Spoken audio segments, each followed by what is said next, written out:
ఈరోజు వచ్చి మనం ఫండమెంటల్ డ్యూటీస్ గురించి నేర్చుకుందాం. Fundamental duties, rights and duties and citizens అవి కోరిలేట్ ఉండి సపరేబుల్ చేయలేము. కాకపోతే ఒరిజినల్ కాన్స్టిట్యూషన్లో ఫండమెంటల్ రైట్స్ మాత్రమే ఉండే, ఫండమెంటల్ డ్యూటీస్ లేకుండే. ఫ్రేమర్స్ ఆఫ్ కాన్స్టిట్యూషన్ వాళ్ళు అనుకోలేదు ఫండమెంటల్ డ్యూటీస్ కూడా కాన్స్టిట్యూషన్లో పెట్టాలా అలా అని చెప్పి. కాకపోతే అవి duties of the state in the constitution in the form of directive principles of state పాలిటీలో పెట్టారు. Incorporated the duties of state in the constitution in the form of directive principles of state పాలిటీలో పెట్టారు ఇండైరెక్ట్గా. కానీ 1976లో fundamental duties అనేటివి కాన్స్టిట్యూషన్లో add చేశారు.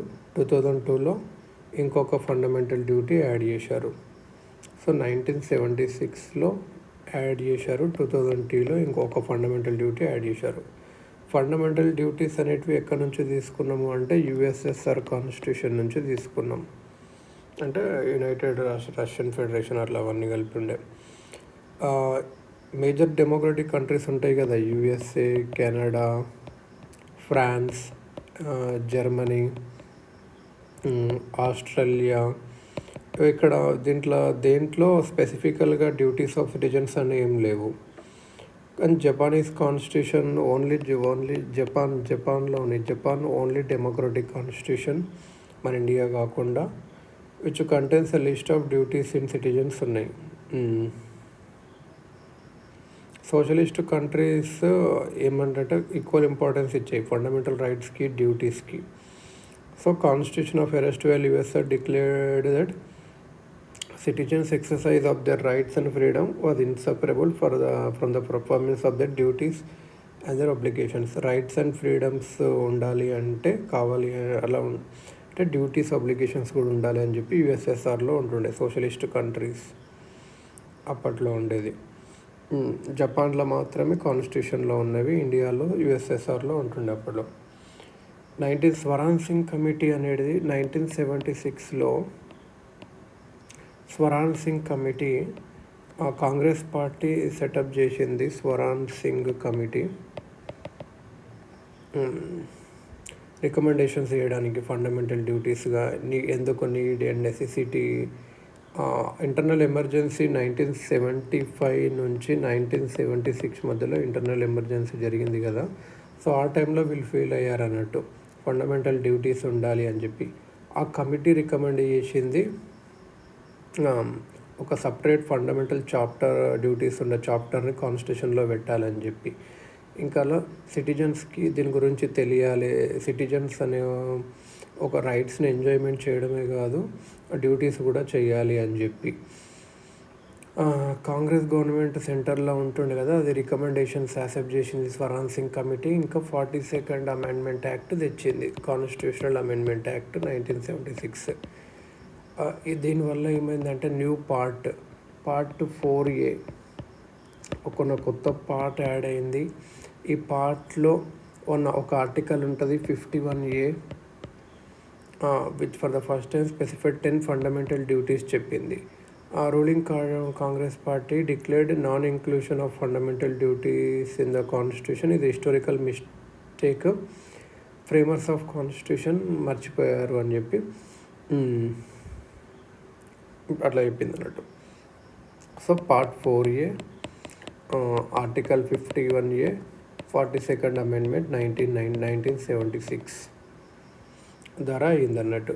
స్వరాన్ Singh committee ఇంకొకటి ఇన్కార్పొరేషన్ ఆఫ్ 8 ఫండమెంటల్ డ్యూటీస్ చెప్తే 42nd అమెండ్మెంట్ 10 చేసింది అన్నట్టు. కమిటీ ఏమో 8 చెప్తే కొన్ని రికమెండేషన్స్ కమిటీ చెప్పింది, యాక్సెప్ట్ కూడా చేయలేదు కాంగ్రెస్ పార్టీ. అండ్ ఇన్కార్పొరేట్లు కూడా అవి ఏంటి అంటే parliament may provide for the imposition of such penalty or punishment as may be considered appropriate for any non compliance with or refusal to observe any of the duties. అంటే fine చేయాలి parliament అలా అంటే అది వద్దని చెప్పింది Congress party. No law imposing such penalty or punishment shall be called in question in any court of ground. ఏదైనా impose చేస్తే punishment అది కోర్టులో అడగొద్దు అట్లా అని అంటే అది తీసేసింది అన్నట్టు. or ground of repugnancy of any other any other provision of it. Duty to pay taxes కూడా ఫండమెంటల్ డ్యూటీగా ఉండాలని చెప్పి కమిటీ చెప్పింది, కానీ వీళ్ళ పెట్టలేదు అన్నట్టు. సో ఇప్పుడు మన లిస్ట్ ఆఫ్ ఫండమెంటల్ డ్యూటీస్ ఏంటి అంటే, ఆర్టికల్ 51 కింద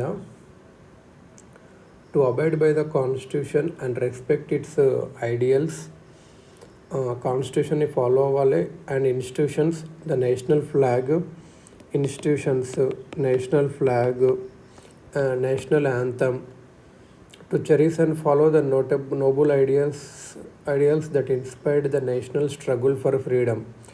ఏవైతే నోబుల్ ఐడియాస్ ఉంటాయి కదా, ఐడియల్స్ మన ఫ్రీడమ్ స్ట్రగుల్ని ఇన్స్పైర్ చేసినవో నేషనల్ స్ట్రగుల్ని, uphold and protect the sovereignty, unity and integrity of India. మన సోవర్నిటీ ఇంకా ఇంటిగ్రిటీ ఇంకా యూనిటీ ఆఫ్ ఇండియాని అప్హోల్డ్ చేయాలి. హార్మోనీ ఇంకా స్పిరిట్ ఆఫ్ కామన్ బ్రదర్హుడ్ అందరి మధ్యలో ఉండాలి. రిలీజియస్ కానీ, లింగ్విస్టిక్ కానీ, రీజనల్ కానీ, సెక్షనల్ డైవర్సిటీస్ కానీ ఇవన్నీ ఉండొద్దు. ఏమన్నా డెరోగేటరీ ప్రాక్టీసెస్ ఉంటే అవన్నీ తీసేయాలి, ఉమెన్కి డెరోగేటరీగా ఉంటే. To value and pressure the rich heritage of the countries composite culture.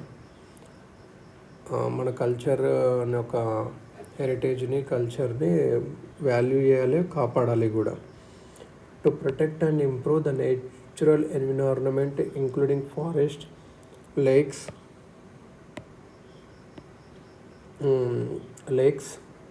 Reverse and wild life. అంటే ఫారెస్ట్ని కానీ, లేక్స్ని కానీ, రివర్స్ని కానీ, వైల్డ్ లైఫ్ని కానీ, మన లివింగ్ క్రియేచర్స్కి అందరికీ కంపాషన్ ఉండాలి. సైంటిఫిక్ టెంపర్ డెవలప్ చేసుకోవాలి, హ్యూమనిజం డెవలప్ చేసుకోవాలి, spirit of enquiry and reform ఉండాలి. To safeguard public property and to observe violence. Observe కొత్త word. To strive towards excellence in all spheres of individual and collective activity so that nation constantly rises to higher levels of endure and achievement.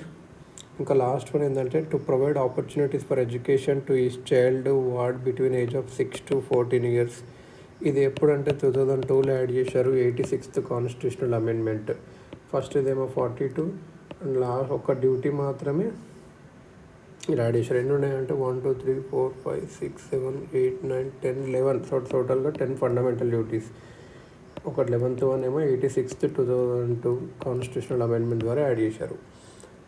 ఈ features of fundamental duties అంటే ఏంటి అంటే, కొన్నేమో moral duties, కొన్నేమో civic duties, కొన్నేమో moral, కొన్నేమో civic. ఇప్పుడు cherishing noble ideals of freedom struggle అనేది మోరల్ పర్స్పెక్టివ్. ఇంకా and respecting the constitution, national flag, national anthem అనేది సివిక్ డ్యూటీ ఇట్లా అన్నట్టు. ఇంకా కొన్ని వాల్యూస్ ఉంటాయి, అవి మన ఇండియన్ ట్రెడిషన్, మైథాలజీ, రిలీజియన్స్, ప్రాక్టీసెస్కి సంబంధించినవి కదా, దాని గురించి. They essentially contain just a codification of task integral to the Indian way of life. కొన్ని ఫండమెంటల్ రైట్స్లా కాకుండా అందరికీ ఉంటాయి కదా ఫండమెంటల్ రైట్స్, సిటిజన్స్ కానీ, ఫారినర్స్ కానీ. ఫండమెంటల్ డ్యూటీస్ అయితే సిటిజన్స్కి మాత్రమే ఉంటాయి, ఫారినర్స్కి ఉండవు. సో ఫండమెంటల్ డ్యూటీస్ ఫారినర్స్కి ఉండవు. Like the directive principles, fundamental duties కూడా నాన్ జస్టిసియబుల్. డైరెక్టివ్ ప్రిన్సిపల్స్ కూడా నాన్ జస్టిసియబుల్. కాన్స్టిట్యూషన్ ఏమీ ప్రొవైడ్ చేయలేదు డైరెక్ట్ ఎన్ఫోర్స్మెంట్ కోడ్ ద్వారా. లీగల్ శాంక్షన్ కూడా లేదు వైలేట్ చేస్తే. Parliament is free to enforce them by suitable legislation. కానీ పార్లమెంట్కి పవర్ ఉన్నాయి, ఏదైనా లెజిస్లేషన్ చేసి దానికి ఏదైనా పనిష్మెంట్ కూడా ఇవ్వచ్చు. క్రిటిసిజం ఫండమెంటల్ ఆఫ్ డ్యూటీస్ ఎందుకు అంటే, ఆ లిస్ట్ ఆఫ్ డ్యూటీస్ అనేది నాట్ ఎగ్జాస్టివ్. కొన్ని important duties, casting vote, paying taxes, family planning, ఇవి లేవు. కాకపోతే paying off taxes forensic committee recommend చేసినా కూడా పెట్టలేదు అన్నట్టు. కొన్ని డ్యూటీస్ అయితే వ్యాగ్ ఉన్నాయి, క్లియర్గా లేవు, డిఫికల్ట్గా ఉన్నాయి అండర్స్టాండింగ్కి, కామన్ మ్యాన్కి. ఎందుకు అంటే, ఇప్పుడు నోబుల్ ఐడియల్స్ అంటే కాంపోజిట్ కల్చర్ అంటే సైంటిఫిక్ టెంపర్ అంటే దీనికి క్లియర్ మీనింగ్ లేదన్నట్టు.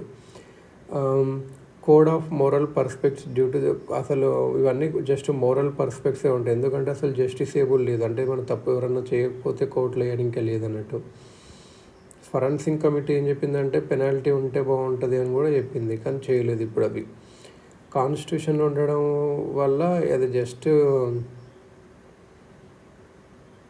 Would be performed by the people even though they are not. కాన్స్టిట్యూషన్లో ఇవి చెప్పకపోయినా నేషనల్ ఫ్లాగ్ని రెస్పెక్ట్ చేస్తాం కదా అని కూడా కొందరు అంటున్నారు అన్నట్టు.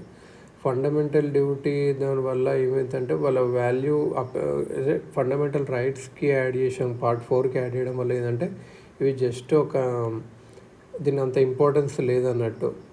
పార్ట్ 3 తర్వాత యాడ్ చేసి ఉంటే సో ఫండమెంటల్ రైట్స్కి ఈక్వాలిటీతో ఉండేది అని చెప్పి. మరి ఎందుకు ఫండమెంటల్ డ్యూటీస్ సిగ్నిఫికెన్స్ ఏంటి అంటే ఇన్ని క్రిటిసిజమ్స్ ఉన్నా సరే ఫండమెంటల్ డ్యూటీస్ అనేవి కొద్దిగా నెససరీ అన్నట్టు. ఎందుకు అంటే ఒక రిమైండర్ లాగా ఉంటాయి సిటిజన్స్కి, మేము రైట్స్ ఎంజాయ్ చేస్తున్నాము అంటే మేము కొన్ని డ్యూటీస్ కూడా చేయాలి మన కంట్రీకి, సొసైటీకి, వేరే సిటిజన్స్కి అని. వార్నింగ్ లాగా ఉంటుంది. Anti national and anti social activities ఏమైనా చేస్తే నేషనల్ ఫ్లాగ్ని డిస్ట్రాయ్ చేయడము, పబ్లిక్ ప్రాపర్టీని డిస్ట్రాయ్ చేయడం, ఇలా ఇన్స్పిరేషన్గా ఉంటుంది సిటిజన్స్కి. మనం అందరం ఒక డిసిప్లిన్గా ఉంటుంది, కమిట్మెంట్ కూడా ఉంటుంది మన మధ్యలో. ఒక ఫీలింగ్ దట్ సిటిజన్స్ అనేవాళ్ళు మియర్ స్పెక్టేటర్సే కాదు, యాక్టివ్ పార్టిసిపెంట్స్ కూడా ఉండాలి, మన నేషనల్ గోల్స్ ఇవ్వాలని చెప్పి ఒక ఇట్లా ఇస్తుంది అన్నట్టు. కోర్ట్స్లో ఇది హెల్ప్ కూడా చేస్తాయి. ఎలా అంటే ఒక కాన్స్టిట్యూషన్ ఏదన్నా లా ఉందనుకో అది కాన్స్టిట్యూషనలా కాదా అని ఎగ్జామిన్ చేయడంలో చేస్తున్నట్టు. 1992లో ఏమైందంటే supreme court ruled that in determining the constitutionality of any law, if a court finds that law in question seeks to give effect to a fundamental duty, it may consider such a law to be reasonable in relation to Article 14, equality before law, or Article 19, 6 freedoms, thus save such a law from unconstitutionality. 1992లో ఏమని చెప్తే supreme court ఏం rule చేసిందంటే ఒక లా ఏదైనా చట్టము constitution ప్రకారం ఉందా కాదా అని డిటర్మైన్ చేసేటప్పుడు ఏంటంటే ఆ లాగాన ఫండమెంటల్ డ్యూటీకి కొద్దిగా క్లోజ్గా ఉంటే, ఫండమెంటల్ డ్యూటీని మంచిగా చేయడానికి ఏదైనా హెల్ప్గా ఉంటే ఆ లా మంచిదే, రీజనబుల్ అని చెప్పొచ్చు. Article 14 equality before law, article 19 right to 6 freedoms ఉంటాయి కదా అవి. సో అలా లా అన్కాన్స్టిట్యూషనల్ కాదు, అట్లా ఏం కాదు అని డిక్లేర్ చేయడానికి యూజ్ అవుతుంది అన్నట్టు. ఇవి లా ద్వారా ఎన్ఫోర్సబుల్ అన్నట్టు. Parliament can provide for the imposition of appropriate penalty or punishment for failure to fulfill any of them. They are enforceable by law and the parliament can provide for the imposition of parliament కూడా provide. HR Gokhale అనేటారు the law minister, అప్పుడు ఉండే law minister ఏం చెప్పారంటే ఎందుకు ఇవి పెట్టాల్సి వచ్చింది 26 years తర్వాత అని చెప్తానంటే పోస్ట్ ఇండిపెండెంట్ ఇండియాలో పర్టికులర్లీ ఎమర్జెన్సీ అప్పుడు జూన్ 1975లో కొందరు ఏం చేశారు అంటే వాళ్ళకి fundamental obligations of respecting the legal order కానీ దాన్ని రెస్పెక్ట్ చేయలేదు అన్నట్టు. The provisions of chapter on fundamental duties అనేటివి would be a sobering effect on those restless spirits who have lost anti national subversive and unconstitutional agitations చేశారు కదా.